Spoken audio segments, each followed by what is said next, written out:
Okay, now that we're done with the climbing wall subassembly, we're going to go ahead and begin the final assembly. So we're going to open a new assembly file. We're going to place our platform subassembly. We're going to make that our anchored piece. And then we're going to place the climbing wall subassembly into the final assembly. So we'll open Inventor. We'll go to New, English, Standard.iam. We're going to go ahead and place our platform subassembly.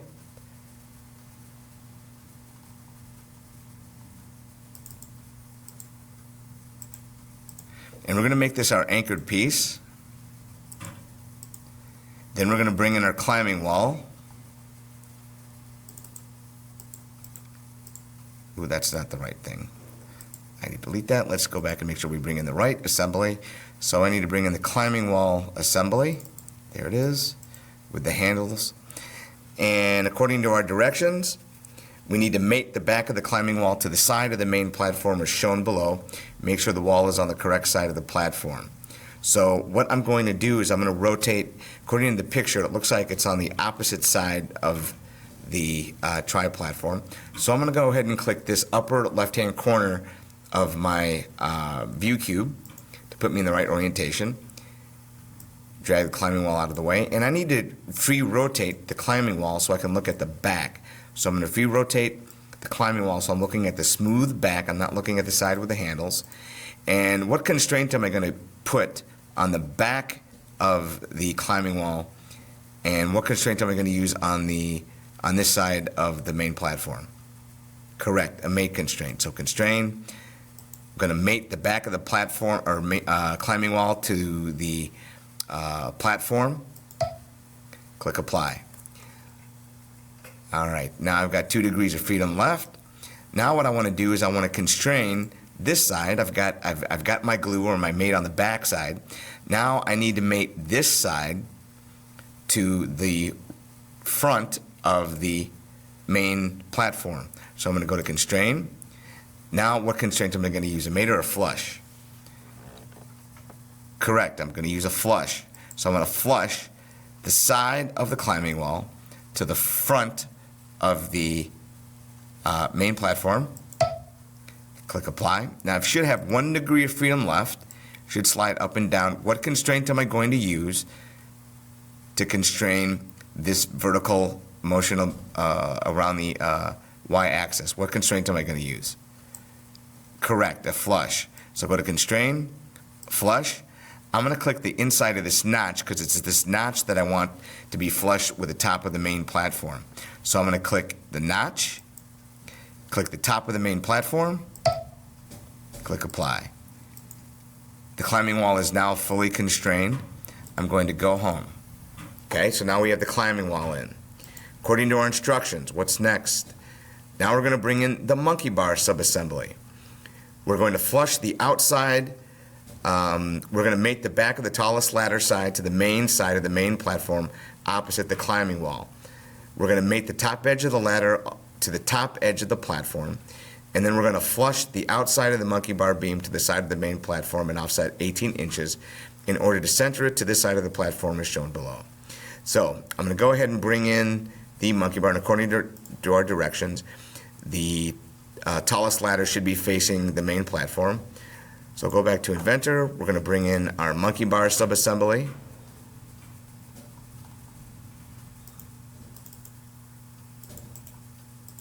And I need to change the appearance. Let's change the appearance to default. This is something you don't have to do. All right, so now it's changed back to the default. And I'm going to mate this side because this is the tallest side, and that's the side that I want facing the main platform. What constraint am I going to use? Correct, another mate. So I'm going to mate this monkey bar ladder to the right side of the main platform. Click apply. Okay, now I've got 2 degrees of freedom left. What constraint am I going to use now to limit movement along the y-axis? A mate or a flush? A flush. I'm going to flush the top of the monkey bar with the top of the main platform. Click apply. That leaves me with 1 degree of freedom left. I can move it along the Z-axis, what constraint do I need to put in now? Correct, I'm going to put in another flush and make the offset 18 inches. So I'm going to click flush, I'm going to click this side of the monkey bar assembly, this side of the main platform, make that minus 18. Oops, actually I'm going to turn that into a positive number. Make that positive 18 inches, click apply.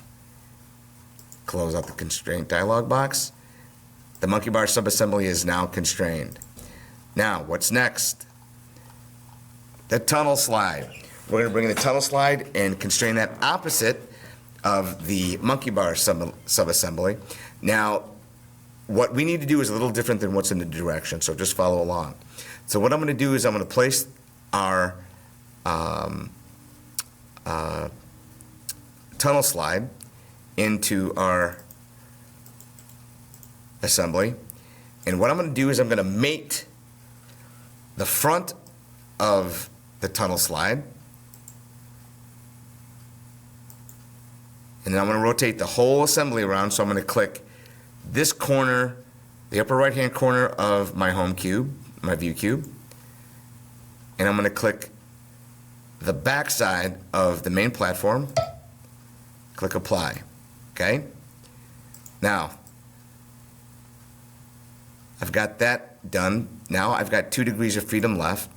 What constraint am I going to use against this side? I'm going to use a flush constraint. I'm going to flush this side, the right-hand side, or right-hand face of the tunnel slide against the right-hand side of the main platform, and I'm going to make that offset 18 inches. Click apply. I've got 1 degree of freedom left. Okay, and then I'm going to go home so I can look at that side. What am I going to do now? I've got this lip here. What constraint am I going to use to limit this motion along the y-axis? That's right, a flush constraint. So I'm going to click flush. I'm going to click the inside lip of the tunnel slide. Click the top of the main platform. Let's go back to flush. Flush. Click apply. The tunnel slide is now fully constrained. All right. According to our directions, we have one more thing to do. We're going to update the assembly.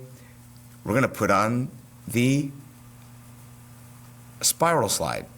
Now, once again, we'll defer to what we're doing here because the way that we made the tunnel slide is a little different than what's in the directions. So I'm going to go to place. I'm going to find my spiral slide.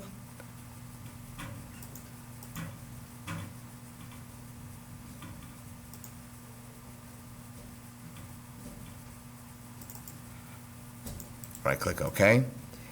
And I'm going to constrain it to this side of the tri-platform, the side that has the 90-degree angle. So I'm going to go to, actually I'm going to go to free rotate. I'm going to rotate the whole tunnel slide so that the hood that we created for the tunnel slide is facing me. So I rotated that around, and I'm going to place a mate constraint on this flat side of the hood against the right side of the tri-platform. Click apply. All right, don't get freaked out. Your tunnel slide's a little wonky. That's fine. Okay? What I'm going to do is I'm going to rotate this around to put it in the right orientation so it's standing up. Now, believe it or not, I'll go home now. It's actually in the right orientation. Okay? Now all I have to do is I have to put a flush constraint on the top of this against the top of the tri-platform. So I'm going to click flush.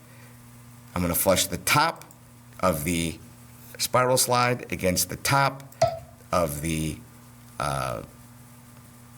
tri-platform, but I do have a problem. I obviously the kids won't be able to climb through the tri-platform, so I need to have an offset. I'm going to make that offset minus 24 inches. Why 24 inches? Because that's the same diameter as the circle that we used when we created the tunnel slide. So I'm going to click apply. I should have 1 degree of freedom left, which slides back and forth along the z-axis. There's one more constraint I need to put in. What do I need to put in? Correct, another flush. So I'm going to click the side of the spiral slide, the front side of the tri-platform, and I'm going to make that offset 10 inches. And 10 inches should be enough where it clears us with the pole, so the kids sliding down the slide don't run into the pole. If I need to check it, I can rotate the whole assembly around, and the pole should be far enough away so it's not interfering with kids sliding down the slide. Okay? Right click OK. All right.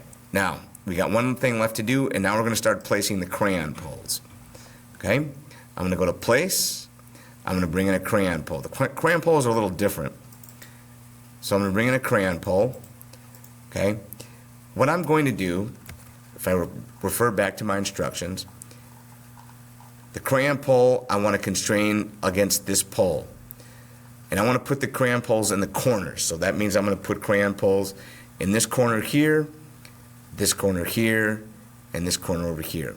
I'm going to start with this corner right here. The first thing I want to do is I want to mate the bottom of the crayon pole to the top of the platform. So I'm going to go to free rotate.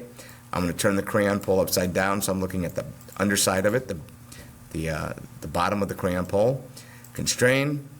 I'm going to click the bottom of the crayon pole, top of the main platform. Click apply. Next, I'm going to mate the center line of the crayon pole with the center line of this pole. Click apply. All right, this crayon pole is now constrained. I don't have to do anything else. Now comes the fun part. I'm going to place one more crayon pole, and then it's a repetition of every other step after this. So I'm going to put in another crayon pole.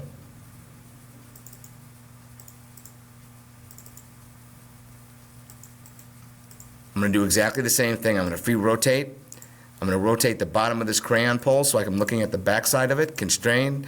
I'm going to mate the bottom of the crayon pole to the top of the slide. I'm sorry, the top of the main platform, rather. Click apply. All right. Now I've got a problem. How do I constrain a cylinder when I've been constraining objects that have 90-degree right angles? Well, here's how we're going to do this. We're going to click constrain. I'm going to select the center line of this crayon pole. I'm going to constrain it against the center line of this crayon pole, and I'm going to make an offset